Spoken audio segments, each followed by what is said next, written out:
प्रकाशित लोक सेवक उत्पादन 20/27 से गिरवे बनारस प्रथम संस्करण दीपावली सम 0/2007 कवि शून्य मूल्य 3 चित्रकार श्री इंद्र दुबे मुद्रक United commercial press V032 sir Hariram Govind street Calcutta. वक्तव्य आज देखिए उठाते उठाते सुदूर रंगी धावकों में नाच उठा अबे तुझे कपड़े चेंज नहीं दिख रहे? अबे तू नहा ना। का सुरुचि और सुशिक्षा पूर्ण वातावरण मम्मी ने बोला था 2 जगह से नहा ले। 2 जगह से बाल भी नहीं गिरे वहां तेरे।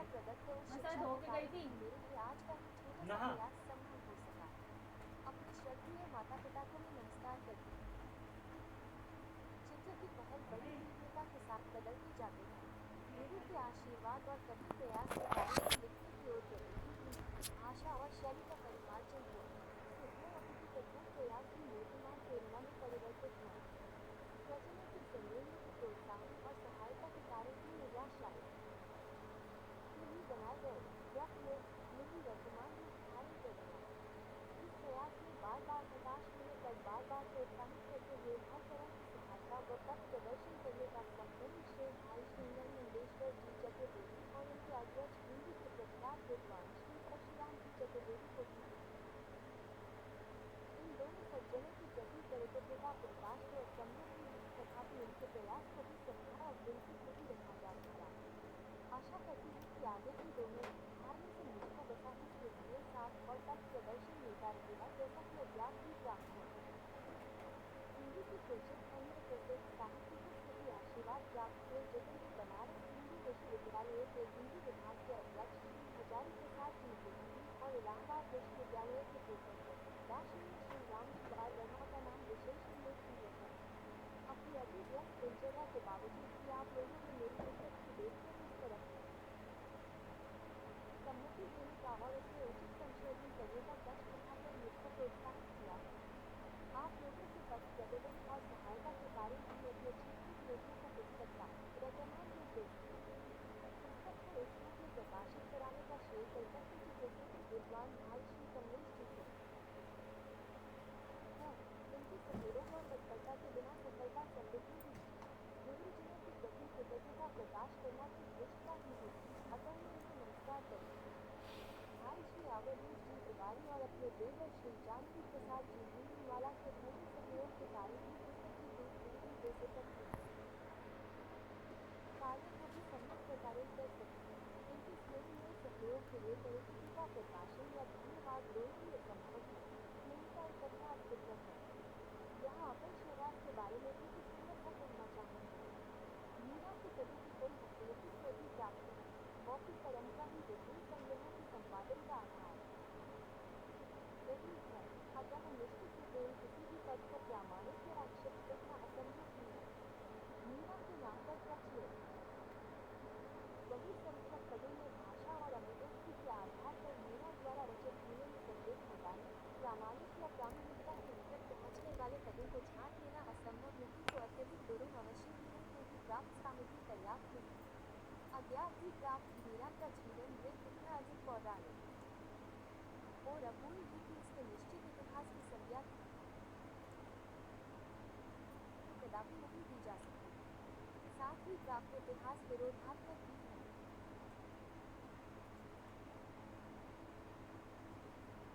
इतिहास के अनुसार ही मीरा ने भक्ति परिप्लावित युग में अवतरित हुई थी, तथापि इतिहास के आधार पर ही जग फांसी मीरा का एकमात्र पुरस्कार है। एक और भवानी के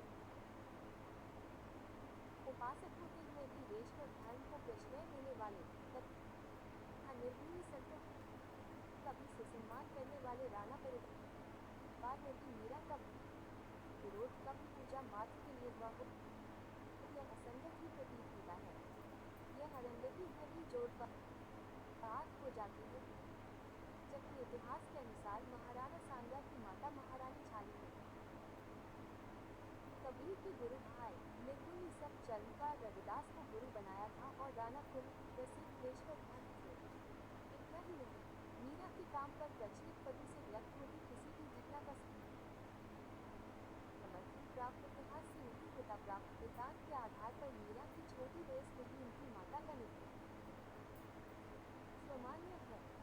प्राप्त पदों के आधार पर मीरा के माता पिता का जीवन होना ही सिद्ध होता है।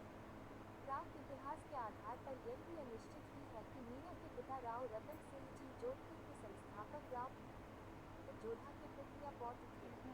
मीरा के मान्य पति अरजीवी भोजराज का जन्म व मृत्यु संबंध भी अनिश्चित ही है। पति से व्यक्त होती भावनाओं के आधार पर यह स्पष्ट हो जाता है कि मीरा की किसी कनक का नाम इंदुबाई था। प्राप्त इतिहास यहाँ भी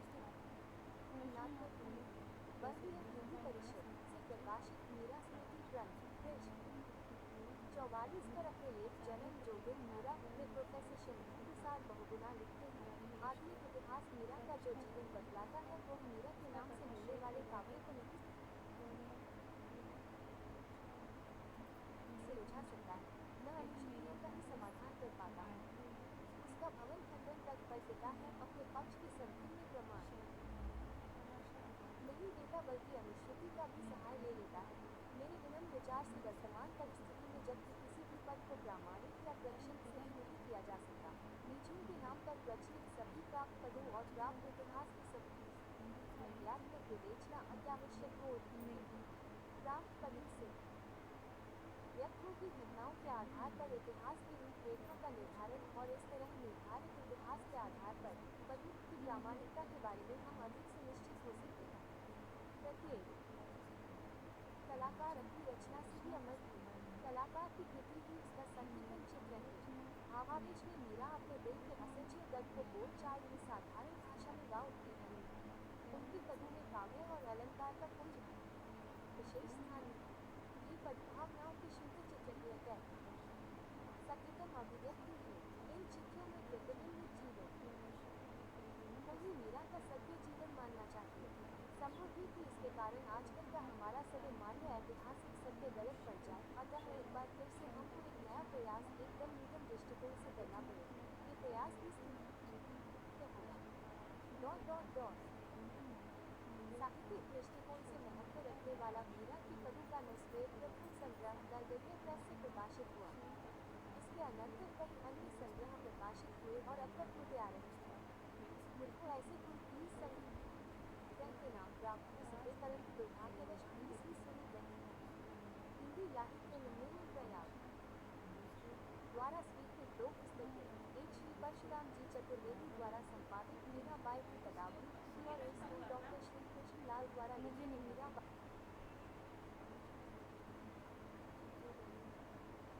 की मेरे अध्ययन का विषय रही है। अज्ञात भी मीराबाई की पदावली ही सर्वाधिक प्रामाणिक मानी गई है।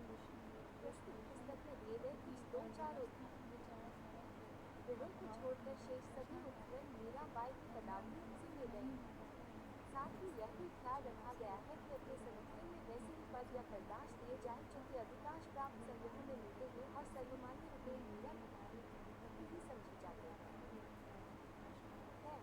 कुछ उद्धरण मीरा माधुरी से भी दिए गए हैं जिसका उल्लेख कर दिया गया है।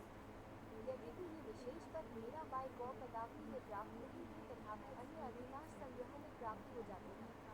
कुछ अन्य उद्धरण लोकगीतों से भी किए गए हैं।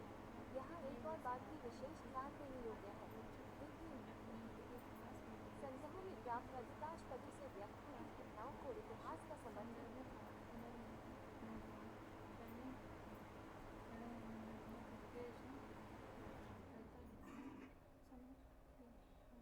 प्राप्त नहीं, तथापि छोक गीत परंपरा से सुरक्षित कुछ ऐसे पद मिलते हैं जिनसे व्यक्त होती घटनाओं को इतिहास का समर्थन प्राप्त है। फिर भी ऐसे पदों को किसी भी संग्रह में स्थान नहीं मिला।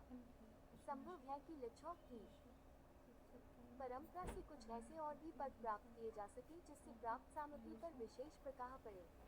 मीरा के नाम पर प्रचलित अधिकांश पदों में हुई इस धांधली के कारण इस बात की नितांत आवश्यकता प्रतीत होती है कि एक ऐसा संग्रह तैयार किया जाए जो विशेष सत्यता द्वारा संपादित हो। मेरे विनम्र विचार से मीरा के नाम पर प्रचलित सभी पदों का विभिन्न पाठांतरों सहित संग्रह कर उनकी विवेचना करने पर हम शायद एक ऐसा संग्रह प्रस्तुत करने में सफल हो सकेंगे। एक ऐसा ही प्रयास मैंने किया भी है और आज्ञा करती हूँ कि उसको भी शीघ्र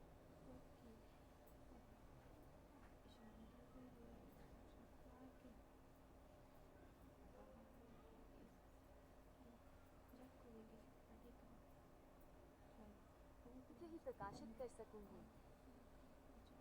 विशेष सतर्क रहने का प्रयत्न करते हुए भी मेरे इस प्रथम प्रयास में अनेकों त्रुटियां रह गई होंगी, जिनके लिए मैं सभी विज्ञ पाठकों से क्षमा चाहती हूँ। साथ ही यह भी आशा रखती हूँ कि विज्ञ पाठक गण अपने सुझाव और समालोचना आदि से मुझको प्रोत्साहित करेंगे। भूमिका 5। मीराबाई अपने पदों की लोकप्रियता के कारण बहुत दिनों से प्रसिद्ध है और उनके जीवन की घटनाओं के प्रति लोगों का आकर्षण भी प्रायः उतने ही समय से निरंतर चला आया है। उनकी गणना हिंदी के सुविख्यात भक्त कवियों में होती आई है और उनकी विचित्र जीवनी के संबंध में विविध कल्पनाएं भी की जाती रही है। व्यास जी, नाभादास,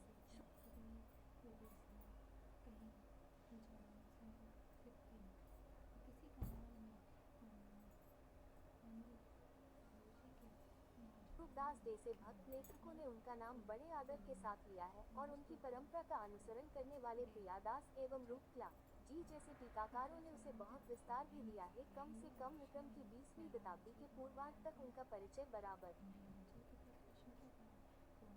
पौराणिक भक्तों की ही भांति दिया जाता रहा और सरोजकार शिवर सिंह तथा गुजराती साहित्य के इतिहासज्ञ G0M0 त्रिपाठी तक ने उसकी ऐतिहासिकता पर विचार नहीं किया और न उनको आधार मानकर चलने वाल पीछे के अन्य रूपों का ही ध्यान इधर जा सका। ऐसे लेखकों ने मीराबाई का महाराणा कुंभ मृ 0 की समकालीन होना अनुमान किया था और उन्हीं की भांति जनश्रुतियों के ही आधार पर डॉक्टर ग्रेसन ने उन्हें मैथिल कवि विद्यापति की समसामयिक बतलाया। उधर अन्य लोक परंपराओं के अनुसार वे ही मीराबाई महाराज रघुराज सिंह तथा बाबू कार्तिक प्रसाद खनी के विचार वेदों की एक पंक्तियों प्रकार के प्रश्नों के उत्तर पाने के लिए सावधानी के साथ पढ़ी जाने लगी और उसका उपयुक्त अर्थ लगाया जानेगा। फिर भी मीरा संबंधी कई बातों का समाधान अभी तक पूर्ण रूप से नहीं हो पाया है, अपितु जान पड़ने लगा है कि वैसी उलझने अभी और भी बढ़ती ही जाएगी। प्रस्तुत पुस्तक की लेखिका ने अपनी इस रचना के अंतर्गत कुछ उक्त प्रकार के प्रश्नों की ही चर्चा छेड़ी है। सवेर प्रथम उन्होंने मुशून्य देवी प्रसाद जी मुंसिफ के उस जीवन चरित्र की ही आलोचना की है जो आजकल के बहुसम्मत निश्चय का आधार स्वरूप है और जिसके उचित मूल्य का इसी कारण परख लेना भी अत्यंत आवश्यक है। उन्होंने मुंशी जी की पुस्तक की कतिपय स्थल बातों को ही लेकर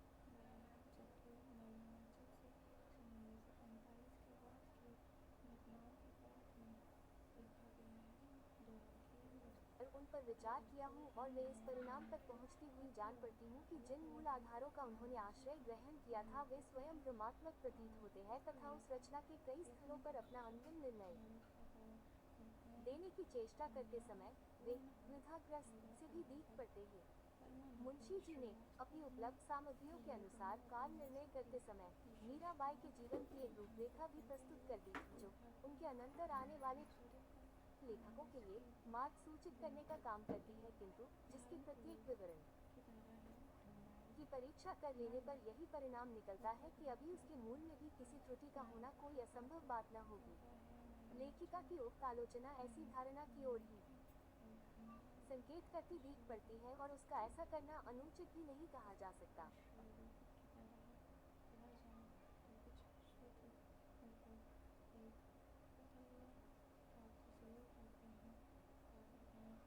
लेखिका के अन्य लेख मीराबाई के जीवन की कतिपय बातों तथा उनके पदों से संबंध रखते हैं। मीराबाई को प्रचलित मान्यताओं के अनुसार विधवा माना जाता है और इसी प्रकार उनकी माता का भी इनके अल्पवय में ही मर जाता समझा जाता है। लेखिका ने इन दोनों बातों में संदेह प्रकट किया है और मीराबाई की उपलब्ध रचनाओं के आधार पर ये सिद्ध करने की चेष्टा की है कि उक्त दोनों ही धारणाएं स्वयं मीरा की ही उक्तियों के प्रतिकूल ठहरती हैं। मीराबाई की रचनाओं से ध्वनित होता है कि अपने सताए जाने के समय वे जिस राणा से बातें करती हुई जान पड़ती है वो उनका पति ही हो सकता है। उनके भाव, उनकी शब्दावली तथा उनकी बातचीत के ढंग सभी इसी ओर संकेत करते हैं। इसके सिवाय जब मीराबाई से महल में जाने का आग्रह किया जाता है अथवा उनके सद्भोचित गहनों के धारण करने व उनके परित्याग की चर्चा की जाती है उस समय भी यही प्रतीत होता है कि उनके पति अवश्य जीवित रहे होंगे। तो क्या उपर्युक्त इतिहासकारों के अल्पकालजीवी भोजराज उनके पति नहीं थे? और यदि नहीं तो क्या उनके कोई अन्य भाई ही उनके पति थे, अथवा ये ट्रेन उनके जीवन काल को ही महाराणा कुंभ को ओर ले जाता हुआ ही तो नहीं जान पड़ता।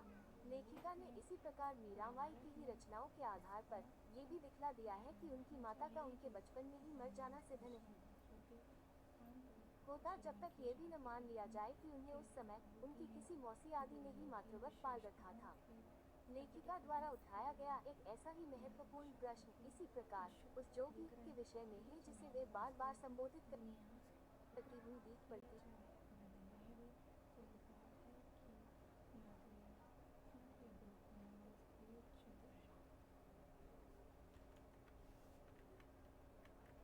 और जिसे उन्होंने कहीं कहीं सद्गुरु और अन्य स्थलों पर प्रियतम के रूप में चित्रित किया है होता, जब तक ये भी न मान लिया जाए कि उन्हें उस समय उनकी किसी मौसी आदि ने ही मातृवत पाल रखा था। लेखिका द्वारा उठाया गया एक ऐसा ही महत्वपूर्ण प्रश्न इसी प्रकार उस जोगी के विषय में है जिसे वे बार बार संबोधित करती हुई दिख पड़ती है और जिसे उन्होंने कहीं कहीं सद्गुरु और अन्य स्थलों पर प्रियतम के रूप में चित्रित किया है। उस जोगी का परिचय कुछ इस प्रकार का दिया गया है जिससे उसे नाथपंथी वेशभूषा से संपन्न कह सकते हैं। उस जोगी का स्मरण वे निरंतर करती हुई सी दिख पड़ती है और कभी कभी उसे रिझाने के लिए स्वयं भी वैसा ही वेश धारण करने का अनुष्ठान करती है तथा कभी कभी तो ये भी जान पड़ता है कि या तो वो उन्हें छोड़कर जा रहा है अथवा उसका पता लगाना कठिन है। लेखिका की धारणा ये जान पड़ती है कि उक्त जोगी मीराबाई के सद्गुरु रेदास नहीं हो सकते और न उनके मोर मुकुट तथा पीताम्बर धारण करने वाले गिरधर गोपाल ही हो सकते हैं। यह कोई तीसरा व्यक्ति अवश्य है जो संभवतः नाथपंथी भी है। लेखिका ने इस संबंध में मीराबाई के अनेक पद उद्धृत किए हैं और अपने प्रस्ताव के समर्थन में उनका प्रयोग किया है। वास्तव में उनके कम से कम 3 लेख विशेषकर इसी आशय को स्पष्ट रूप में प्रकट करने के लिए लिखे गए जान पड़ते हैं। इस प्रश्न का समाधान करने के लिए उन्होंने कुछ युक्तियां भी प्रस्तुत की हैं, किंतु उनके कारण इसकी गंभीरता और भी बढ़ जाती है। अपने एक लेख में तो वे इस परिणाम तक भी पहुंचती है कि मीरा की साधना नाथ परंपरा के ही अधिक निकटवर्ती प्रतीत होती है। फिर भी मीराबाई की सारी अभिव्यक्ति पर व्यापक रूप से विचार कर वे इस निष्कर्ष को ही अधिक युक्तिसंगत ठहराती है कि उस भक्त कवियत्री की स्वतंत्रात्मा को किसी प्रकार सांप्रदायिक घेरे में बांधने का प्रयत्न करना सरल नहीं है। मीराबाई का प्रत्यक्ष संबंध किसी संप्रदाय विशेष के साथ सिद्ध नहीं होता और उनकी साधना भी उस कोटि तक पहुंची हुई प्रतीत होती है जहां किसी संकीर्ण घेरे की कोई उपयोगिता ही नहीं है। पूर्ण विराम। मीराबाई की वृंदावन यात्रा का विषय लेकर भी लेखिका ने कुछ प्रश्न उठाए हैं जिन पर ध्यान देना आवश्यक हो जाता है। कहा जाता है कि मीराबाई ने मेड़ता का परित्याग कर वृंदावन की तीर्थ यात्रा की थी और वहां पर उनसे जीव गोस्वामी अथवा किसी के अनुसार रूप गोस्वामी से भेंट हुई थी। मीराबाई ने वृंदावन में कदाचित कुछ समय तक रहकर वहां के मंदिरों में भगवदर्शन किए थे और उस यात्रा के प्रभाव में आकर ब्रजभाषा में अनेक रचनाएं की थी। वृंदावन से मीराबाई का फिर द्वारका की ओर प्रस्थान कर देना और वहीं अंत में देह त्याग भी करना आजकल बहुत से छोक मानते हैं, परंतु मीराबाई की यह यात्रा कब हुई और इसका वास्तविक कारण क्या था? मेड़ता का त्याग मेवाड़ में दिए गए जैसे कष्टों के कारण नहीं हो सकता था और न अपेक्षाकृत निकट ही द्वारकापुरी तक जाने में उन्हें सुदूर वृंदावन से कम सुविधा हो सकती थी और फिर वृंदावन होकर भी द्वारका की ओर ही लौट का कष्ट झेलना कतिपय अन्य कारणों की भी अपेक्षा करता है। लेखिकी ने इस यात्रा की संभावना को निश्चित सन संवत के अनुसार भी रखकर परखा है और कई अन्य बातों पर भी विचार करती हुई इस निष्कर्ष पर पहुंची है कि यह वृंदावन यात्रा ही संदिग्ध जान पड़ती है। लेखिका के वे विचार भी कम महत्व पूर्ण नहीं है जिन्हें उसने मीराबाई के पदों के विषय में प्रकट किए हैं। उसकी धारणा इस संबंध में ये जान पड़ती है कि मीराबाई के उपलब्ध पदों में से अधिकांश अमानिक नहीं सिद्ध होते, जो वस्तुतः ठीक भी है। उसका ऐसा भी संभान है कि मीराबाई के पदों में से राजस्थानी, ब्रजभाषा एवं गुजराती वालों में अपनी अपनी विशेषताएं भी हो सकती हैं। राजस्थानी के पदों में जहाँ उनके रचना काल की परिस्थिति के अनुसार संशय व वेदना के भाव अधिक पाए जाने चाहिए, वहाँ ब्रजभाषा के पदों में व्यक्ति भाव का बाहुल्य संभव हो सकता है और गुजराती के पदों में उसी श्रृंगार, विराग व नैराई की मात्रा अधिक मिले तो कोई आश्चर्य की बात न होगी। इसके सिवाय राजस्थानी के पदों में से अधिक का जहाँ मौलिक व प्रामाणिक होना संभव है, वहाँ ब्रजभाषा के धों में से अनेक अन्य कृष्ण भक्त कवियों के अनुकरण में रचे बतवा प्रक्षिप्त भी हो सकते हैं और गुजराती के पदों का लैनिक कुछ अन्य भाषाओं से रूपांतरित होना भी कहा जा सकता। 5. लेखिका ने इस पुस्तक के एक से अधिक लेखों में इस पर प्रवाद किया है और उनके कुछ उदाहरण भी दिए हैं। ऐसे लेखों को केवल एक बार पढ़ लेने पर भी मीराबाई के एक कारण उसके शुद्ध साहित्यिक उद्देश्य व विचार स्वातंत्र्य का मूल्य किसी भी प्रकार घटाया नहीं जा सकता। लेखिका द्वारा उठाए गए प्रश्नों अथवा निर्दिष्ट संकेतों पर अभी अपना अंतिम निर्णय देना कुछ सरल भी नहीं है। राजस्थान का इतिहास व मीराबाई से संबंध रखने वाले भिन्न भिन्न प्रदेशों, कुलों एवं व्यक्तियों तक का परिचय अभी तक पूर्ण व प्रामाणिक कहे जाने की कोटि तक नहीं पहुंच पाया है और न उनकी वास्तविक रचनाओं का अभी तक ऐसा कोई संग्रह प्रस्तुत किया जा सका हो जिसमें प्रक्षिप्त पदों के प्रविष्ट होने की आशंका न बनी रहती हो। मीराबाई अथवा उनकी कृतियों को लेकर नवीन प्रकाशन प्रायः प्रतिवर्ष होते जा रहे हैं और मीरा साहित्य की श्रीवृद्धि इस वेग के साथ होती जा रही है कि कलेवर की अपेक्षा सच्चे मूल्य की ओर अधिक ध्यान देना लोग भूलते से जा रहे हैं। इसका परिणाम ये हो रहा है कि हिंदी की सर्वश्रेष्ठ कवयित्री व प्रसिद्ध भक्त नारी होती हुई भी मीराबाई अभी हमारे लिए एक पौराणिक व्यक्ति से अधिक कहलाने योग्य नहीं हो पाती और न हम उनकी उपलब्ध रचनाओं को ही किसी कसौटी विशेष पर कस पाते हैं। प्रस्तुत लेखों की योग्य रचयित्री ने ऐसे ही अवसर पर अपनी लेखनी उठाई है और हमें एक बार सचेत व सावधान हो जाने की ओर संकेत किया है। निर्विवादिता में आस्था रखकर आगे बढ़ना वो श्रेयस्कर नहीं मानती और शुद्ध सत्य के नाते भी हमें चाहिए कि उसके ऐसे विचारों को सर्वथा अभिनंदनीय समझें। परशुराम चतुर्वेदी।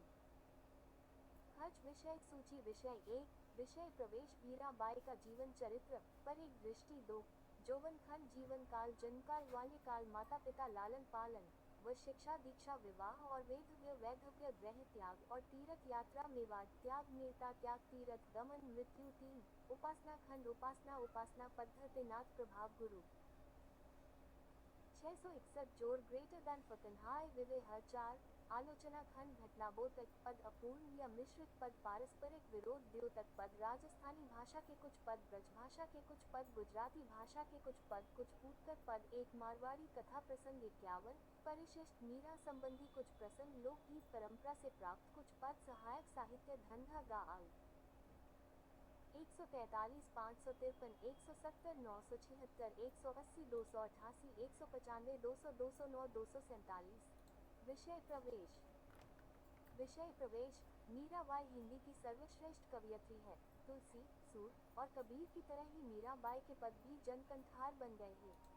तुलसी, सूर और कबीर आदि संत कवियों की भांति ही मीराबाई का भी अद्यावधि प्राप्त जीवन वृतांत इतिहास नहीं बन सका और न इनकी रचनाओं का ही कोई प्रामाणिक संग्रह तैयार किया जा सका। अतः प्राप्त पद और प्राप्त इतिहास की समन्वयात्मक विवेचना के आधार पर ही सत्य के निकट पहुंचना संभव प्रतीत होता है। तथाकथित मीरा के पदों में कई विभिन्न घटनाओं का वर्णन मिलता है। ऐसे पदों के आधार पर मीरा के जीवन की कुछ भावनाओं, घटनाओं और संबंधों पर धुंधला प्रकाश पड़ता है। प्रत्येक कथाकार अपनी कृति में उसी भावनाओं, घटनाओं और व्यक्तियों का चित्र उतारता है जिसका उसके जीवन या मानस पर गहरा प्रभाव पड़ता है। फिर मीरा के पद तो जीवन की अभिव्यक्ति है। जीवन से ओतप्रोत वे काव्य कलामय बन गए हैं अवश्य, तथापि वे कवि कल्पना मात्र नहीं, अपितु वास्तविक। विषय प्रवेश मीराबाई हिंदी की सर्वश्रेष्ठ कवयित्री है। तुलसी, सर और कबीर की तरह ही मीराबाई के पद भी जनकंठार बन गए हैं। तुलसी, सूर और कबीर आदि संत कवियों की भांति ही मीराबाई का भी अद्यावधि प्राप्त जीवन वृतांत इतिहास नहीं न सका और न इनकी रचनाओं का ही कोई प्रामाणिक संग्रह तैयार किया जा सका। अतः प्राप्त पद और प्राप्त इतिहास की समन्वयात्मक विवेचना के आधार पर ही सत्य के निकट पहुंचना संभव प्रतीत होता है। तथाकथित मीरा के पदों में कई विभिन्न घटनाओं का वर्णन मिलता है। ऐसे पदों के आधार पर मीरा के जीवन की कुछ भावनाओं, घटनाओं और संबंधों पर धुंधला प्रकाश पड़ता है। प्रत्येक कलाकार अपनी कृति में उसी भावनाओं, घटनाओं और व्यक्तियों का चित्र उतारता है जिसका उसके जीवन या सानस पर गहरा प्रभाव पड़ता है। फिर मीरा के पद तो जीवन की अभिव्यक्ति थे। जीवन से ओतप्रोत वे काव्य कलामय बन गए हैं अवश्य, तथापि वे कभी कल्पना मात्र नहीं, अपितु वास्तविक थे। अपने काव्य में मीरा को नारीत्व का आरोप नहीं करना पड़ा, अपितु नारी हृदय की संपन्न अनुभूतियां उनकी अपनी हैं। अत ऐसे पदों से व्यक्त होती भावनाओं, घटनाओं और संबंधों पर विशेष ध्यान देना हो अत्यावश्यक हो उठता है।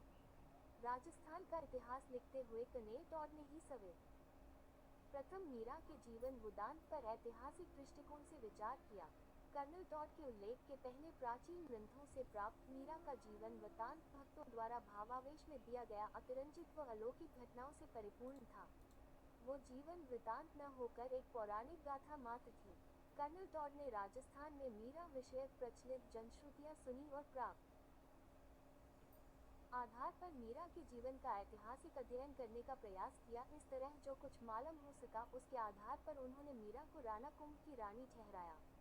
नेकालिक, विल्सन आदि कई इंग्लिश विद्वानों ने कर्नेल टॉड का समर्थन न किया, यहाँ तक कि ब्रिटानिका एनसाइक्लोपीडिया में भी कर्नेल टॉड के मत को स्थान मिला। कुछ गुजराती व दक्षिणी विद्वानों ने भी कर्नल टॉड का समर्थन किया। कर्नल टॉड से प्रेरित होकर कई विद्वान राजस्थान के इतिहास की खोज की ओर अग्रसर हुए। स्टेटिंग में मेवाड़ एंड इट्स फैमिलीज में सर्ववेद प्रथम कर्नल टॉड का खंडन किया। तत्पश्चात मुंशी दमरी प्रसाद ने पदों में प्रयत मेरतनी शब्द के आधार पर कर्नल टॉड का खंडन करते हुए मीरा को महाराणा सांगा के पुत्र भोजराज की विधवा युवराज जी सिद्ध किया। आत्यंतिक ऐतिहासिकों ने इसका समर्थन और अन्य विद्वानों ने अनुसरण किया, तथापि प्राप्त इतिहास इतना अपूर्ण है कि मुंशी जी द्वारा की गई मीरा के जीवन की यह ऐतिहासिक विवेचना मीराबाई का जीवन चरित्र असंदिग्ध नहीं। अतः मीरा के जीवन वृत्त की किसी तरह की भी विवेचना करने के पूर्व मुंशी देवी प्रसाद लिखित मीराबाई का जीवन चरित्र को भली भांति देख लेना अत्यावश्यक हो उठता है। मीराबाई का जीवन चरित्र पर एक दृष्टि ऐतिहासिक दृष्टिकोण से मीरा की जीवन संबंधी खोज करने का सर्वप्रथम प्रयास स्वशून्य मुंशी देवी प्रसाद जी ने किया। अतएव उनके द्वारा लिखित मीराबाई का जीवन चरित्र एक विशेष महत्व रखता है। मुंशी जी ने मीरा को भोजराज की पत्नी सिद्ध किया है। अधिकांश आधुनिक विद्वान मुंशी जी से सहमत हैं, तथापि इस जीवन चरित्र में कई बातें परस्पर विरोधी एवं संदेहोत्पादक हैं।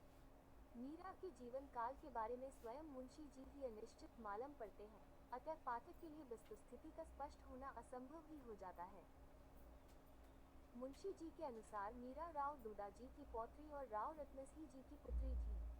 मीरा की अभिव्यक्तियों के आधार पर मीरा का मेरतिया राठौड़ वंश में जन्म लेना सुनिश्चित हो जाता है, तथापि पिता के बारे में कुछ भी नहीं मालूम होता।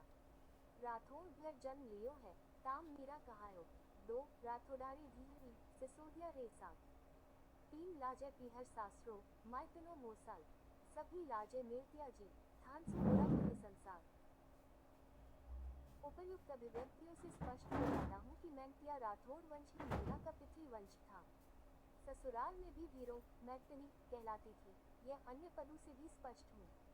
भशराफ पदों के आधार पर यह तो निश्चित हो जाता है कि मीरा का पितृवंश मेरतिया राठौड़ बंद ही था, तथापि कहीं कोई ऐसी अभिव्यक्ति या ऐतिहासिक प्रमाण नहीं जिसके आधार पर हम ये कह सकें कि मीरा के पिता कौन थे। महकमे तवारीख मेवाड़ से प्राप्त विवरणों के आधार पर मीरा के पिता का निर्जम करना भी ब्रह्मात्मक मात्र ही सिद्ध होता है, क्योंकि प्राप्त विवरणों को देखने से यह सुस्पष्ट हो जाता है कि महकमे तवारीख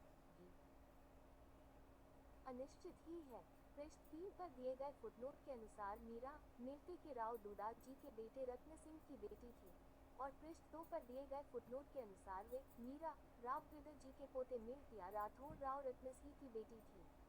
मीरा के पिता का नाम राव रत्नसिंह था, ये तो दोनों ही विवरणों से निश्चित हो जाता है, तथापि यह नहीं निश्चित होता कि राव रत्नसिंह राव दूदा जी के पौत्र थे अथवा पिता, अतः मात्र इसी आधार पर मीरा के पिता और जन्म काल का निश्चय करना अमात्मक ही सिद्ध होता है। महकमे तवारीख से प्राप्त विवरणानुसार पृष्ठ 2 जीराबाई का पूरा हाल मौजूद नहीं है, तथापि बहुत पूछताछ के बाद जो हाल पाया गया वो निम्नांकित है। मीराबाई का कोई सही हाल सिवाय इसके हमको मालूम नहीं हुआ कि वे राव शरीफ जी के पोते मैगतिया राठौड़ रत्नश्री की बेटी थी और महाराणा सांगा जी के कुंवर भोजराज को ब्याही गई थी, जिनका अंतकाल महाराणा की जिंदगी में ही हो गया था। और मीराबाई के पास साधु संत बहुत आते जाते थे, इसलिए राणा विक्राजीत उनको तंग करते थे। पृष्ठ 3 पर दिए गए फुटनोट के अनुसार महकमे तवारीख से जो विवरण प्राप्त हुआ है वो पहले विवरण का खंडन करता हूँ। मीराबाई महाराणा सांगा के दूसरे बेटे भोजराज की रानी और मेरते के राव दूला जी के बेटे रतन सिंह की बेटी थी। महाराणा सांगा जी का देहांत 20/0/1584 में हुआ, उससे कुछ पहले भोजराज गुजर गए थे। मीराबाई राणा रतन सिंह के 20/0/158892 राज तक जिंदा थी। महाराणा उदय सिंह करे 20/0/15921628 के राज में मरी। ये रणछोड़ जी की पूरी भक्त हो, साधु और संतों का निहायत ही सत्कार करती थी, जिससे महाराणा रतन सिंह रूप नाराज रहते थे और बहुत दुख देते थे। स्पष्ट है कि महकमे तवारीख निवाड़ से प्राप्त विवरणों के आधार पर कोई निश्चित मत स्थापित करना संभव नहीं। द्वितीय विवरण के अनुसार भोजराजा कुंवर पाटवी नहीं अपितु दूसरे बेटे थे, परंतु अधिकांश इतिहासकारों का मत है कि कुंवर भोजराज ही राणा सांगा के ज्येष्ठ पुत्र थे। यदि मात्र द्वितीय विवरण पर भी ध्यान दिया जाए तो ये भ्रम और भी गहरा हो जाता है। मीराबाई महाराणा के दूसरे बेटे की रानी थी, दूसरे बेटे की स्त्री रानी कदापि नहीं कहला सकती। कुंवर पाटवी की स्त्री भी रानी नहीं कहलाती, मात्र सिंहासनारूढ़ महाराणा की स्त्री ही रानी कहलाने का अधिकार रखती है। तब गया मीरा के पति कभी सिंहासनारूढ़ भी हुए हैं जो मीरा रानी कहलाई। प्राप्त विवरणों में इस तरह की भ्रमात्मक बातें मीरा के जीवनकाल के विषय में भी दी गई हैं। एक के अनुसार मीरा को तकलीफ देने वाला राणा विक्रमाजीत हुई, तो दूसरे के अनुसार रत्नश्री सौतेले भाई रत्नश्री और विक्रमाजीत के पारस्परिक वैमनस्य के कारण विक्रमाजीत के मामा ने रत्नश्री की हत्या कर 20/0/1588 में विक्रमाजीत को गद्दी पर बैठाया। पृष्ठ 10 परंतु विक्रमाजीत के छिछोरेपन के कारण बहुत जीघ ही सब सरदार उनसे नाराज हो गए। पृष्ठ 11 जहर देने की घटना से दुखित होकर मीरा मेरते में अपने काका राव बीरनदेव के पास चली आई। पृष्ठ 14 इस बीच चित्तौड़ में गहरे उलटफेर हुए, लेकिन इतनी बड़ी उलटफेर देखने पर भी राणा जी ने अपना धर्म नहीं बदला और मृतसिद्धियों का अपमान करने रुके, जिससे सब लोग उनसे बदल गए और उनके ताऊ पृथ्वीराज का ख्वासवार बेटा बलबीर उनको मारकर 20/0/1592 में गद्दी पर बैठ गया। उसको 20/0/1598 में राणा उदय सिंह जी, जो अब तक कुंभलगढ़ के किले में बैठे हुए उसकी फौज में लड़ते रहते थे, निकालकर मेवाड़ के गालिब हो गए। तथापि फुटनोट के पृष्ठ 3 के अनुसार राणा रतन सिंह का राज्यकाल 20/0/158892 तक और राणा उदय सिंह का राज्यकाल 20/0/1592 से 1628 तक है। महकमे तवारीख से प्राप्त उपयुक्त विवरण के आधार पर विक्रमाजीत का राणा होना ही अग्रामानुज कहता है, जबकि प्रथम विवरण पृष्ठ 2 के अनुसार राणा विक्रमाजीत ने ही अपनी अनन्य भक्त विधवा भाभी को यंत्रणाएं दी हैं। इन सब पर ध्यान रखते हुए महकमे तवारीख मेवाड़ पर निर्भर न रहना ही अधिक उपयुक्त प्रतीत होता है। मीरा का काल निर्णय करते हुए स्वयं मुंशी जी विधाग्रस्त प्रतीत होते हैं। द्वितीय विवरण के आधार पर मुंशी जी ने मीरा को राव दूलाजी के पौत्र व राव रतन सिंह जी की पुत्री माना है, तथापि प्रथम विवरण के आधार पर विक्रमाजीत को ही मीरा के समकालीन राणा निश्चित किया है। अपनी दोनों मान्यताओं के लिए आप कोई निश्चित कारण या प्रमाण नहीं देते। यदि प्रथम विवरण के आधार पर विक्रमाजीत को भी मीरा के समकालीन राणा मानिए तो प्रथम विवरण के अनुसार उसको राव दूलाजी की प्रपौत्री मानना अधिक उपयुक्त होगा। ऐसी परिस्थिति में एक और नया प्रश्न मीरा के पिता राव रत्नश्री के समय को लेकर उपस्थित होता है। राव दूलाजी के पौत्र राव रत्नश्री जी किसके पुत्र थे और उनका जीवनकाल क्या था? मीरा के पिता के समय के संबंध में की गई छानबीन से मीरा के काल पर गहरा प्रकाश अब ही पड़ेगा। जी जीवत चरित्र में दिए गए कुर्सीनामों से स्पष्ट हो उठता है कि भोजराज के तीनों छोटे भाई एक के बाद एक गद्दी पर बैठे थे, परंतु पृष्ठ 320 का कथन इसका खंडन करता है।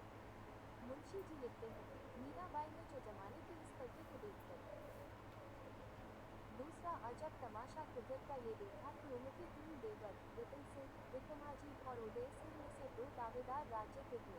उपयुक्त कथन के आधार पर समस्या और भी उलझ जाती है। तीन देवरों में से कौन दो देवर राज्य के दावेदार हुए? किसने मीरा की तकलीफ दी? प्रस्तुत कुर्सीनामे को प्रामाणिक माना जाए या उपयुक्त कथन को? पृष्ठ 10। किसको किस आधार पर प्रामाणिक या अप्रामाणिक माना जाए? काल निर्णय करते हुए आगे भी पृष्ठ 25 पर आप लिखते हैं, वी 1624 में अकबर बादशाह ने चित्तौड़ पर चढ़ाई की। राणा उदय सिंह जी जयनंद जी को किला सौंपकर दरबार निकल गए। जयमल जी ने जीवन जीने तक खूब मुकाबला किया। चेत बड़ी 10 की रात को वे मशालों के उजाले में किले पर खड़े हुए घोड़चे का बंदोबस्त कर रहे थे कि अकबर बादशाह ने देखकर गोली चलाई। गोली जयमल जी को लगी और वे उसी वक्त मर गए। उनकी मरते ही किले में जौहर होना शुरू हुआ और किले की तमाम औरतें जला दी गईं। आगे पृष्ठ 26 पर लिखते हैं, ये खाका जो हमने उस जमाने की तवारीखों का सार लेकर खींचा है, इस बात को अच्छी तरह से जताता है कि वी 1095 से लेकर वी 1618 तक इतने कष्ट का समय मिलते के वास्ते था, और न यही समय था कि जब मीरा ऋषि चित्तौड़ छोड़कर मिलते में आई। नहीं मालूम कि जयमल जी से मिलता झगड़े के पीछे उन पर क्या गुजरी और वे कहाँ रहे। खत्री कुमार के पिता नाभाजी मीराबाई की समकालीन थे। उपयुक्त कथनानुसार चित्तौड़ के जोधार और अकबर के दबे गईहार जयमल जी अपनी बहन रणछोड़ जी की अनन्य भक्त भोजराज की विधवा मीराबाई की समकालीन होते हैं। सहज ही मीरा और अकबर भी समकालीन होते हैं। फिर आगे पृष्ठ 30 पर कुछ अटकलों बातें शीर्षक के अंत में ये पढ़कर कि इसी तरह की एक कथा गोसाई तुलसीदास जी के आपस में लिखा पढ़ी हुई के विगतों में चली आती है, मगर दोनों की समकालीन होने में कुछ फर्क है। मीराबाई की जिंदगी का पता वी 1600 तक के तवारीख से लगता है, शायद पीछे भी जिंदा रही है। अकबर बादशाह का जमाना 1612 से शुरू होता है और गोसाई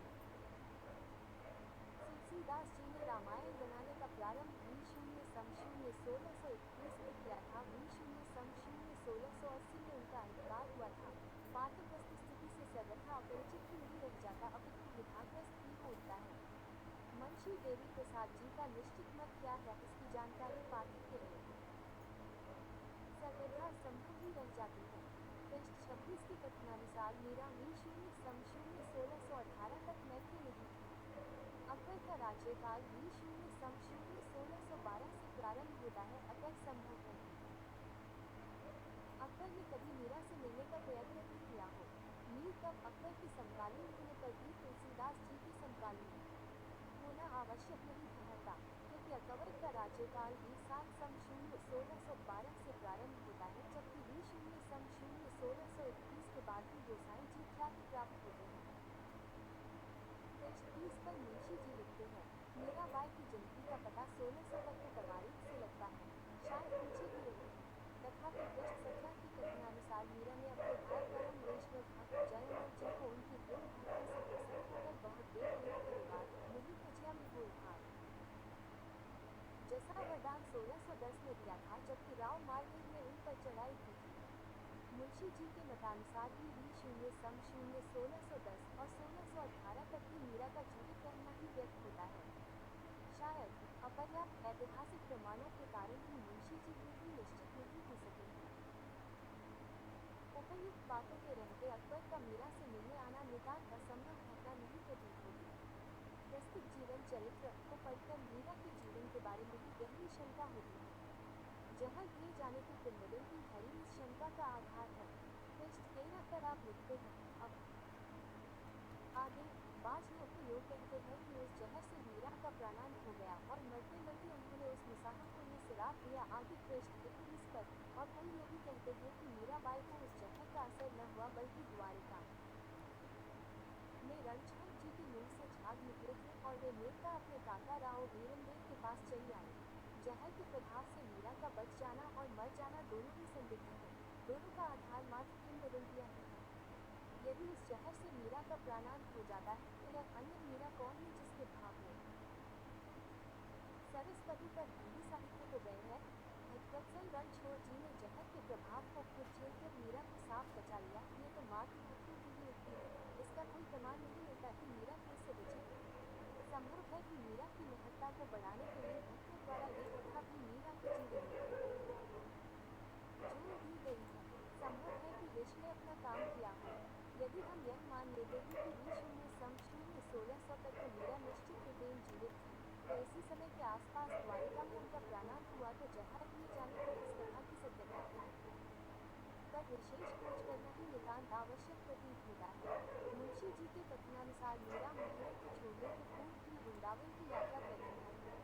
पृष्ठ 26 रणछोड़ जी की अनन्य भक्त रणछोड़ जी के विरह में अग्निष्ट रखने वाली मीरा अपने कठोर संघर्षमय जीवन में यात्रा का स्रोत से पाकर द्वारिका नहीं जाती अपितु ठीक विपरीत दिशा में वृंदावन चली जाती है।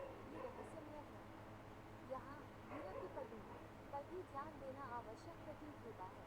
मीरा के नाम पर प्रचलित पदों को देखते यही मिल लेता है कि मीरा एक सुदीर्घ काल तक वृंदावन में रही है, क्योंकि पदों की भाषा उत्तरोत्तर शुद्ध ब्रजभाषा की ओर अग्रसर होती जाती है। कुछ पद तो सूरदास के पदों से भी घोर मिलते से नजर आते हैं। जैसे यह बुझ में कछु देखियो री तो न माने आदि। यात्रा काल का दीर्घ होते हुए भी सीमित होना ही सहज है। फिर पृष्ठ 10 पर मुंशी जी लिखते हैं वीरेंद्र और उनके कुंवर जयमल जी उनकी मीरा की बहुत खातिर करते थे, तथापि मीराबाई के पास साधु संतों के आने जाने की देखभाल उसी तरह की जाती थी जैसे कि चित्तौड़ में होती थी और जिसको वे अपने लिए बहुत प्रतीक समझते। वीरेंद्र जैसे परम वैष्णव और जयमल जैसे परम भक्त जिसकी दृढ़ भक्ति भावना से प्रसन्न हो स्वयं मीरा ने भी बहुत बेटेरों परिवार मिलित कजिया में होवे हार जैसा अभयदान दिया था। मीरा को सात संतों के दर्शनों से वंचित कर उनको इतना पीड़ित क्यों कर सके कि एक दिन भूख कर मीरा को अपना पुत्र मेड़का भी छोड़ ही देना पड़ा और वह भी ऐसे दिनों में जबकि संपूर्ण राजस्थान लोगों की झंकार से गुंजन था और छोड़ देने पर भी तो वैसे कठिन समय में राजमहलों में जन्म लेने वाली राजमहलों में जीवन व्यतीत करने वाली मीरा नितांत एकाकिनी वृंदावन फिर से पहुंची। मीरा का जीवन तो अधिकतर किस्से कहानी है, कोई उनको रूप गोस्वामी से मिलाता है तो कोई जीव गोस्वामी से, कोई उनको अकबर का समकालीन मानता है तो कोई राणा कुंभ की स्त्री और कोई भोजराज की विधवा, कोई रंडेस की शिष्या बताता है तो कोई स्वयं सिद्धभान जिसकी प्रेरणा बालापन में ही माता के असाधारण मजाक से जागृत हो गई थी। इतनी विभिन्न मान्यताओं के रहते ऐतिहासिक प्रमाणों के अभाव में निश्चित रूपेण कुछ कह सकना नितानंद असंभव ही है। वर्तमान स्थिति में प्राप्त मान्यताओं और पदों के आधार पर भी आगे की गहरी छानबीन की अत्यधिक आवश्यकता प्रतीत होती है। आजीवन खंड जीवन काल मीरा का संपूर्ण जीवन वृतांत ही अनिश्चित व ब्रह्मोत्पादक है। यहाँ तक कि प्राप्त सामग्री के आधार पर जन्म समृद्ध का निश्चय करना तो बहुत दूर जीवन काल का भी निश्चय करना संभव नहीं। मीरा के जीवन काल को लेकर बड़े मतभेद थे। कोई इनको राव हृदय जी की पुत्री और राणा कुंभ की रानी मानता है तो कोई राजा दूजा जी की पोती राव रत्नेश्वरी की पुत्री तथा भोजराज की विधवा युवराज जी भक्तमार्ग 84 और 252 लेशवरी की वार्ता आदि प्राचीन मुहूर्त से कोई भी ऐसा सूत्र उपलब्ध नहीं जिसके आधार पर मीरा का जन्मकाल या मृत्युकाल का निश्चय किया जा सके। 84 लेशवरी की वार्ता में आई कथाओं के आधार पर मीरा महाप्रभु बल्लाचार्य तथा उनके कटु शिष्य गोविंद दुबे, रामदास पुरोहित, कृष्णदास अधिकारी, हित हरिवंश और हरिराम व्यास की समकालीन कहती है। इन कथाओं से ये भी सुस्पष्ट हो जाता है कि मीरा ने पुष्टि मार्ग को कभी नहीं अपनाया है। ऐसे उद्धत विद्वान भक्तों द्वारा भी अपमानित ही होती रही। अपनी पुस्तक मीराबाई में पृष्ठ 22 पर दाशून्य छाल लिखते हैं। तीसरे उद्धरण से वे कृष्णदास अधिकारी, हित हरिवंश और व्यास की समकालीन कहती हैं। कृष्णदास अधिकारी का समय सम 1554 से 1634 तक और हित हरिवंश का सम 1559 से 1659 तक माना गया है। अस्तु मीरा का समय निश्चित रूप से सम 1555 से सम 1650 के बीच में जान पड़ता है। तीसरे उद्धरण से पता चलता है कि जब कृष्णदास अधिकारी मीरा के घर पहुंचे उस समय वहां हित हरिवंश के साथ व्यास भी थे। ये व्यास हरिराम व्यास पहले ओरछा महाराज के राजगुरु और एक प्रसिद्ध शास्त्रार्थी विद्वान थे। सन 1622 के आसपास गोसाई एक हरिवंश से शास्त्रार्थ करने जाकर उनके शिष्य हो गए थे। फिर हरिवंश और व्यास की एक साथ उपस्थिति यह प्रमाणित करती है कि तीसरे उद्धरण का प्रसंग सन 1622 के पश्चात किसी समय का है। ये भी असंभव नहीं है कि ये दोनों महात्मा देव संयोग से अलग ओर एक ही समय मीराबाई के घर पहुंचे थे, जैसा कि तुलसीदास भी पहुंच गए थे। परंतु सन 1622 से पहले व्यास जी बेशक प्रसिद्ध न थे और न इस प्रकार किसी के घर पहुंचते ही थे, क्योंकि तब तक उनका एकमात्र उद्देश्य शास्त्रार्थ करना हुआ करता था। परंतु इस प्रसंग में वे बेशक लिखे गए हैं। अगर ये प्रसंग निश्चित रूप से सन 1622 के पश्चात किसी समय का है। इस प्रकार मीरा बाई का सन 1622 के बाद तक जीवित रहने का प्रमाण मिल जाता है। फिर वही फुटनोट में लिखते हैं, विद्या विभाग कानपुरी से प्रकाशित प्राचीन वार्ता रहस्य द्वितीय भाग में जो तुलसीदास अधिकारी की वार्ता दी गई है, उसके प्रथम प्रसंग में हरिवंश राव और व्यास का उल्लेख नहीं मिला। जनसाथी डाकोर से प्रकाशित संस्करण में मिलता है। उसी ग्रंथ के गुजराती अंश के अनुसार कृष्णान और मीराबाई की दुर्नवी सन 1582 की प्रचातु सन 1583 के आसपास निश्चित की गई है। यदि प्राचीन वार्ता रहस्य का पाठ प्रामाणिक ठहराया जाए तो मीरा की सन 1622 तक जीवित रहने का प्रमाण इस प्रसंग से नहीं मिल सकता। वार्ताओं की डाकोर प्रति ही प्रामाणिक मानी गई है, अतः प्रथम उद्धरण ही ज्यादा प्रामाणिक ठहरता है। 252 वेश्मयी की वार्ता में भी गोसाई विठलनाथ जी की सेविका अजब कुंवर बाई, इनकी वार्ता के अंतर्गत भी मीराबाई की चर्चा मिलती है। इस कथा में मीराबाई का परिचय इतना ही दिया गया है कि अजब कुंवर बाई मिलते में रहती थी, मीराबाई की देवरानी थी। इसी वार्ता में श्री गोसाई जी के सेवक हरिदास बनिया की वार्ता का अंतिम भी मरता गांव को राजा जेमल की किसी बेन का, जिनका घर हरिदास बनिए के घर के सामने था और जो पर्दा करती थी, व जिन्होंने गोसाई जी से भिक्षा ली थी, उल्लेख मिलता है। परंतु ये साफ नहीं होता कि नेता किस्मात राजा जमीन की ये बेन कौन थी।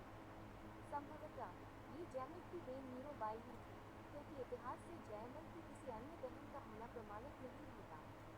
इस कथा से ये भी मालूम होता है कि हरिदास बनिया जयमल की इस बेन के घर गोसाई जी से दीक्षित होने के पूर्व से ही पूजा अर्चना करने जाते थे और इसी बेन की भक्ति व विद्वत्ता से प्रभावित होकर ही मर्दा के राजा जमल ने गोसाई जी की सेविका पधारने पर संपूर्ण परिवार और राज्य सहित उनसे दीक्षा ली थी। अतः ये स्पष्ट हो जाता है कि दोनों वार्ताओं के प्रसंग परस्पर विरोधात्मक हैं। अतः वार्ताओं के आधार पर भी मीरा का काल निश्चय करना अत्यंत दुरूह है। वार्ताओं के अतिरिक्त किसी भी अन्य प्राचीन ग्रंथ में कहीं भी ऐसा कोई प्रसंग नहीं मिलता, जिसके आधार पर मीरा के जीवन काल पर कोई प्रकाश पड़ सके। शांति आश्रम के सरस्वती भवन में एक प्राचीन हस्तलिखित ग्रंथ है, जिसमें संत और भक्त कवियों के भजनों का संग्रह है। निम्नांकित पद उसी संग्रह से लिया गया है। इसमें जिन महात्माओं के पद हैं वे सभी प्राचीन हैं, अतः ये हरिदास भी काफी पुराने होंगे। हरि दास नामक एक चारण भी हुए हैं, तथापि चारणों की शैली पवित्र शैली है, अतः ये हरिदास चारण नहीं हो सकते। संभव है कि निरंजनी संप्रदाय के संत हरिदास ही इस पद के रचयिता हैं। इनके अलावे भी कई संत हरिदास हुए हैं, जिनके काल का ठीक पता नहीं चलता। एक रानी दर जिनकोड़ा थी, मिलके ही निज भगति कमावे भोजराइसी का जोड़ा थी। इन्हें मिस्र साल बिसला बेथन गादी मोड़ा थी। असा सुख छाड़ी दिल वैरागिनी साधी नरपति जोड़ा थी। साई वाइन रथ पालकी कमी वह हस्ती घोड़ा थी। सब सुख छाड़ी छनक में चाली लाली लागे रथ छोड़ा थी। तार बजावे गोविंद गुण गावे लाज कची बड़ लहोरा थी। निरति करे निका होई नाचे भगवती कुमावे बाई चोड़ा थी। नवा नवा भोजन भांति भांति का करी है साध असोड़ा थी। करी करी भोजन साध जमावे भाजी करत हिडोरा थी। मत धन सिर साथा के अर्पण प्रीति नहीं मंथोरा थी। हरिदास मीरा बदभागिनी सब रानिया से मोड़ो थी। मीरा के पदों पर संत पद का भी गहरा प्रभाव दृष्टिगोचर होता है। कुछ पदों में तो मीरा स्पष्टतया अपने गुरु का नाम रैदास बताती है, तथापि यह गुरु रैदास को उनके जानने का कोई सूत्र पदों से उपलब्ध नहीं। इतिहास के आधार पर प्रसिद्ध संत रविदास का कबीर की समकालीन होना सिद्ध होता है। यदि प्रसिद्ध संत रैदास को भी मीरा का गुरु मान लेते हैं तो मीरा का समय भी बहुत पीछे, लगभग 100 वर्ष पीछे चला जाता है।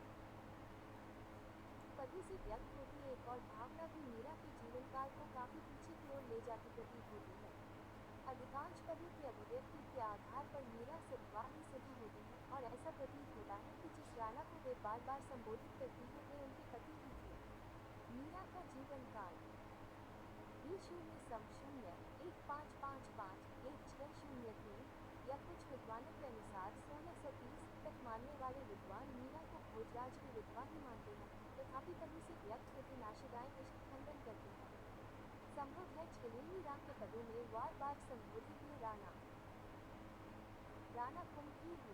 मीरा को राणा कुंभ की समकालीन मान लेने पर अन्य विशेष समस्याओं का भी हल सहज ही निकल आता है। मेरे विचार में अद्यावधि प्राप्त सामग्री के सभी पहलुओं की गंभीर विवेचना करने पर यही स्पष्ट हो उठता है कि प्राप्त सामग्री के आधार पर कनेर खाद के कथन का निश्चयात्मक खंडन संभव नहीं। बहुत संभव है कि मीरा राणा कुंभ की ही रानी थी। मीरा के जीवन नगरी का 783 गरुड़े में अध्ययन करने वाले सदैव प्रथम विद्वान कनेर और मीरा को राव देवर जी की पुत्री और राणा कुंभ की रानी मानते हुए मीरा का जन्म काल B0 सन 1504 माना है। राणा कुंभ द्वारा बनवाए गए आदि बराह और कुंभ श्याम के मंदिर मीराबाई के मंदिर कहलाते हैं। मंदिरों की यह प्रशस्ति और अन्य जनश्रुतियां ही कनेर तौर का आधार रही हैं। निश्चित ही यह आधार अपर्याप्त है। ये भ्रम और भी बढ़ जाता है जब भी हम देखते हैं कि कनेर स्टोन कहीं मीरा को राव दुर्गाजी की पुत्री कहते हैं तो अन्यत्र कहीं पोथी कहते हैं। कुछ गुजराती और दक्षिण के इतिहास और पुरातत्व विद्वानों ने कर्नल तौर का समर्थन किया है। महकमे कवारे मेवाड़ से भी निश्चित तिथि का प्राप्त करना क्षुरंभर ही प्रतीत होता है, क्योंकि राजस्थान की ख्यातों में कहीं भी मीरा का कोई निश्चित उल्लेख नहीं मिलता। कर्नल खार के कथन का सदैव अंडरस्टूड स्टेटिंग ने किया। तत्पश्चात मुंशी देवी प्रसाद ने भी कनेर तौर के कथन का खंडन किया और मीरा के गुण में प्रयत मैकनी शब्द के आधार पर मीरा को राव दुर्गाजी का पुनरत्नस्वी की पुत्री तथा राणा सांगा के पात्र कुमार भोजराज की विधवा युवराज जी प्रमाणित करते हुए मीरे का जन्मकाल B0 सम 1555 और मृत्युकाल B0 सम 1603 से भी किया। सभी आधुनिक विद्वानों ने एक स्वर से मुंशी देवी प्रसाद का समर्थन किया, तथापि इस सर्वमान्य प्रचलित मान्यता में भी संदेह को पर्याप्त स्थान है। अज्ञात ही मानवीय इतिहास और प्राप्त पति से व्यक्त होती भावनाओं और घटनाओं में कोई समन्वय नहीं होता। प्राप्त वृतांत खंडनात्मक और आश्रमोत्पादक ही है, अतः वो इतिहास कदापि नहीं कहला सकता।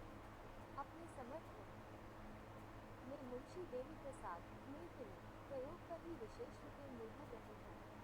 कुछ अन्य राजस्थानी लोकगीतों में भी नीलकणी का प्रयोग मिलता है। नेता की स्त्रियां रूप गुण व शील के लिए प्रसिद्ध होती, अतः नीलकणी शब्द प्रशंसा सूचक अर्थ में रूढ़ होकर प्रचलित हो गया। कुछ गीतों में घर की बुजुर्ग स्त्रियां या नर अपनी बहू व भावज के लिए नीलकणी का प्रयोग विशेष रूप से करती पाई जाती है। कहा जा सकता है कि संभवतः ऐसे कुछ गीत मीरा की लोकप्रियता के भी द्योतक हैं, परंतु लोकगीतों की विवेचना करने पर ऐसा संभव नहीं प्रतीत होता। कौतुक गीत परंपरा के आधार पर 9-10 पीढ़ी पुराने ठहरते हैं। इन गीतों की भाषा भी काफी पुरानी ही प्रतीत होती है। अभिव्यक्तियों के आधार पर भी ये लोकगीत अपेक्षाकृत प्राचीन ही प्रतीत होते हैं। विभिन्न साम्राज्य में बंधे हुए राजपूतों का राजश्री और वैभव परिपूर्ण राजसी जीवन भी इन लोकगीतों में चित्रित हो उठता है। राणा सांगा के बाद ही पारस्परिक वेमनस्थ और मुगल आक्रमणों के कारण राजस्थान की उस राज्यश्री का सर्वथा लोप हो गया और तलवारों से अफगानिश खून की गोली फेंकने वाले राजपूत अभाव पूर्ति हेतु रक्त की चाकू की खोज में जाने लगे। इस परिस्थिति का चित्रण करने वाले कुछ लोकगीत निश्चित रूपेण ही काफी पीछे थे। ऐसे गीतों में नीलकणी का प्रयोग नहीं मिलता और इनकी भाषा भी आधुनिक मारवाड़ी के अधिक निकट पड़ती है। राज्य वैभव परिपूर्ण राजपूतों के राजसी जीवन को चित्रित करने वाले गीत अवयवी राणा सांगा के पूर्व काल के ही होंगे, क्योंकि लोकगीतों की विशेषता ही यह है कि वे अपने रचनाकार के जीवन के ही सजीव व सत्यतम चित्र होते हैं। अतः परम अभिव्यक्ति के आधार पर नेति जन्म नेति प्रयोग मिलता है अपेक्षाकृत पुराने प्रतीक होते हैं। राव दूलाजी ने नया नेता नहीं बसाया था अपितु पुराने शहर का ही जीर्णोद्धार किया था। ये भी एक ऐतिहासिक सत्य है। अतः इतिहास के आधार पर भी नेति प्रयोग का अपेक्षाकृत प्राचीन होना असंभव नहीं प्रतीत होता। बंदी हिंदी परिषद से प्रकाशित मीरा स्मृति ग्रंथ हिंदी में पृष्ठ 39 पर बहुगुना जी लिखते हैं किंतु दूलाजी ने नया नेता बसाया।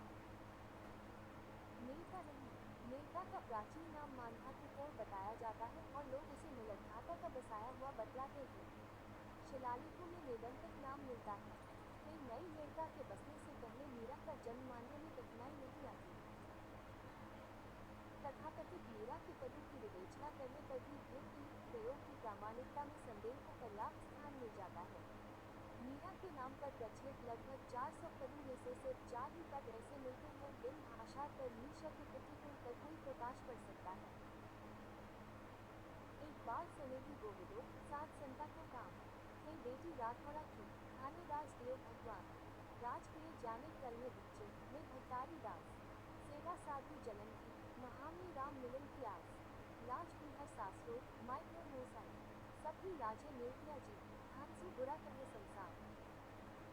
मीरो बाई की पदावली पद 29 2 राठौरानी घियरनी जी सीसो ज्ञान 7 रही पद 42 3 साम पिछाड़ो रानाजी पूछे यो मैंथनी गरदार हांस हांस मीरा कंठ लगाए ये तो महामने नौसर हार रिच को प्याले राणा जी ने यो नेतनी ने पाए वही पद 44 चार कुल की कारण स्त्री या तो मुड़े चली राठौर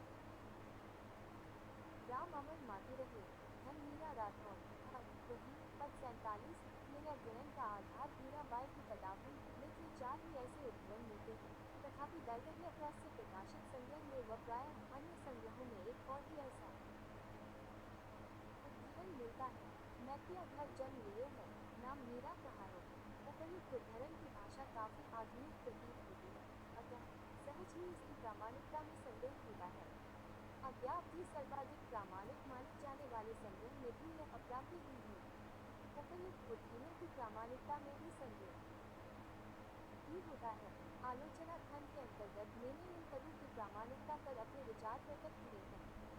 जिन पदों में प्रयुक्त मेलकनी शब्द के आधार पर मीरा मेलकिया राठौर कुछ की कन्या प्रमाणित हो जाती है उन पदों का प्रक्षिप्त होना ही अधिक संभव प्रतीत होता है। अतः सभी बातों पर ध्यान देते हुए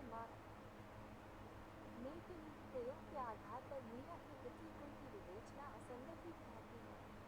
श्री राय बहादुर गौरी शंकर हीराचंद ओझा जी 9 सितंबर सन 1938 को पुरोहित जी को लिखते हैं मीराबाई के निश्चित जन्म संबंध का पता नहीं और न मृत्यु थे। R0S0 देव श्री बरिस्टर बने रामनिवार पुरोहित जी को लिखते हैं ग्वालियर स्टेट की राज ज्योतिषी पंडित बनवारी लाल ने मुझको निम्नांकित पत्र द्वारा 3 मार्च सन 1948 को शून्य को सूचित किया। मीराबाई का जन्म 0 वैशाख शुक्ल 3 प्रातः काल हुआ। व्यक्तिगत रोग से उद्भूत plus 87 79 887,007 plus 87 79 887,007